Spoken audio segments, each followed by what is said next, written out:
33. But seek first the kingdom of God, and its or his righteousness, wouldn't matter, either one, and all these other things will be added to you.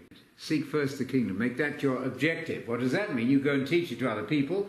You absorb yourself in the teaching of the kingdom. And so I've been saying this. What is the kingdom? Because most people instinctively say, well, it's the kingdom in my heart. That is devastatingly wrong. Yes, there's a sense in which the spirit of the kingdom has to be among us now. I get that. But that's not where the main stress is. In the Lord's Prayer, which we just covered, it says, your kingdom come, may it come. That's an event, not something arriving in your heart.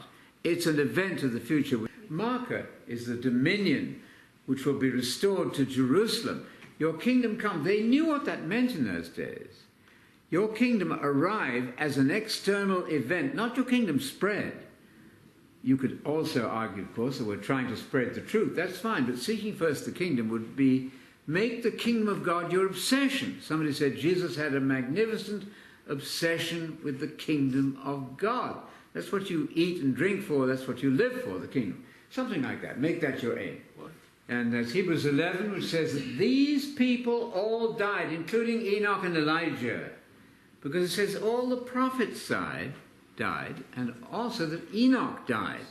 So Enoch and Elijah did not go off to heaven. They disappeared physically as a type of being caught up to meet the Lord in the end, put in some different place, something like that. But they didn't survive as immortal souls. So the Greek idea of the immortality of the soul is the plague and the bane of all preaching. You must leave that alone. When you're dead, you're dead. That's Ecclesiastes 9, 5 and 10. There's no activity whatsoever going on in Sheol or Hades where you're all headed for death. Even Jesus went to Hades, but he wasn't abandoned there. He came out 3 days later. You must make that clear, because people are obsessed with the notion that part of them survives and doesn't really die. That is a terrible plague in the system. Get rid of the immortal soul and all becomes clear. So in Hebrews there, as Carlos mentioned, it says, all of these dear people died without receiving the inheritance. Is that clear? Because they're not going to be perfected in that inheritance until we join them in the future. That is very simple. Acts 7 verse 5, we promised to Abraham that he would be heir of the world. It didn't look too hopeful because his wife was very old and had no children. He didn't doubt that, because if God says it, it happens to be true. God is not a liar. These are the themes that you go over with your friends across the coffee table if they're willing to listen. Marvelous material. Acts 7 didn't get a square foot of the inheritance. Well, the promises he got were the ones that were fulfilled in his time. He didn't get the promise of the inheritance. He died without getting it. So that's not so hard. The child actually was born. That was a promise. Sarah was what, 99 or something at the time? Or he was. So the promises he received were the promises he received, but let's not forget the promises he didn't receive. And while we're at it, let's put in the verse which says the gospel was preached ahead of time to Abraham. What's that? Galatians 3? Got it? The gospel of the kingdom.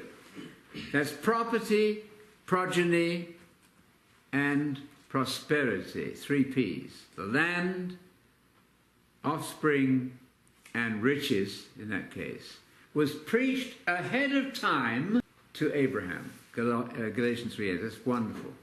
Well, the better thing for us is that we lived then post-Jesus, which is a great advantage in a way. We actually lived historically after the Messiah had come. Abraham didn't have that benefit, but it's all one faith. The Abrahamic faith is a brilliant concept. It recovered the true reward, which is to inherit the kingdom on the earth and not only just be there, but to fix the world. Maybe you can comment from anybody who wants to find a better word than ruling, because ruling is a bit of a tough word, but it is fixing the world. I'm very impressed with the fact that all Americans seem to want to fix the world. Turn on the Fox News, all they're talking about is how we're going to fix the world. It doesn't occur to them that if they're Christians, they're going to do that, but not now, when Christ comes back.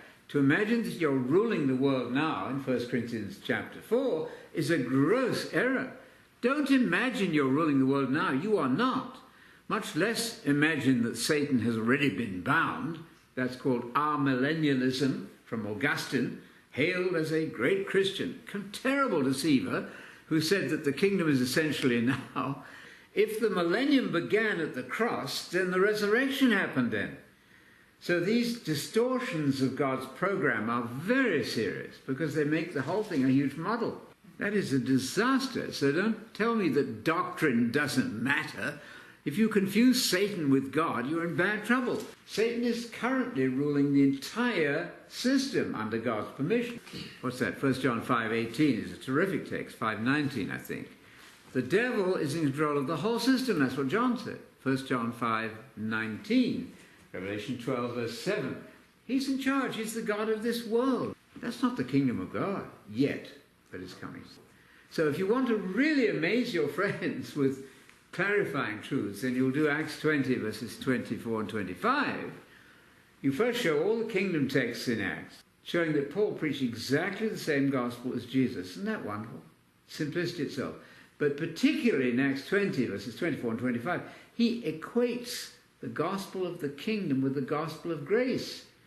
You have a lot of work to do out there because there are a whole lot of people who have no idea about this. Go to one of the sites where they say, we're preaching the gospel, and ask them about the gospel of the kingdom. When they tell you that's not for us, you point to Acts 20, verses 24, 25, where Paul equates, makes a synonym out of the gospel of the grace of God. They all love the gospel of the grace of God. They don't read the next line, which says, it's the same as heralding the kingdom. Why? Because it's rather gracious of God to give you the kingdom, don't you think? Every time you come to the word grace in the New Testament, you think of the gospel of the grace of God, Acts 20, verse 25. We've got to put this together because someone has taken their scissors and cut the whole thing into fragments. No wonder people don't understand the Bible. It's got to be put together again, joined up, so it makes one coherent story.